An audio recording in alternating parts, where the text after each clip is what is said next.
When buying a home, many people's first step is to walk into a local bank. Maybe they know you, maybe they don't. I'm sure whoever's talked to you behind the counter is going to be friendly, gregarious, and welcoming. Great. Typically, they're also going to want to look at your documents, your pay stubs, your tax returns, whatever you have, and then tell you, well, okay, if you put 20% down and you get a 30-year fixed rate loan, here's how much you qualify for. There's nothing inherently wrong in what they've said. I'm sure they did the calculations correctly. They probably ran your credit. If they did, they probably told you your scores. They did not show you the 27-page report, so you don't really know what's on your credit, but you got your score. Again, there's nothing wrong about any of that.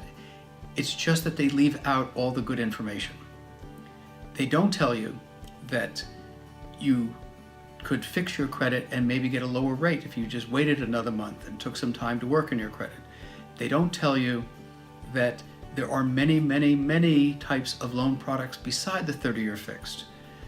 Again, nothing wrong with the 30-year fixed rate, but it's the wrong loan for probably about 80% of the people that I work with.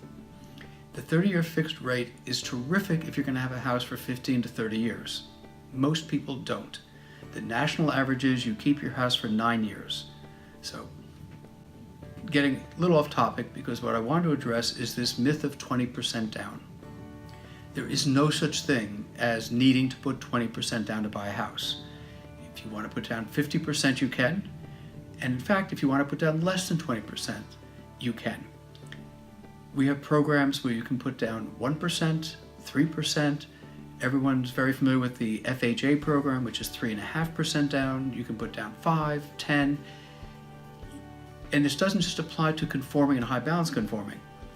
We have jumbo loans, people buying homes in the $2-3 million range who are putting 10% down. The market's opened up greatly from what banks will tell you. And the reason for that is not all banks are the same. A Wells Fargo, for example, is not going to have the same programs or down payments as one of our banks. So yes, if you want to buy a $2 million home and put 10% down, it's very doable.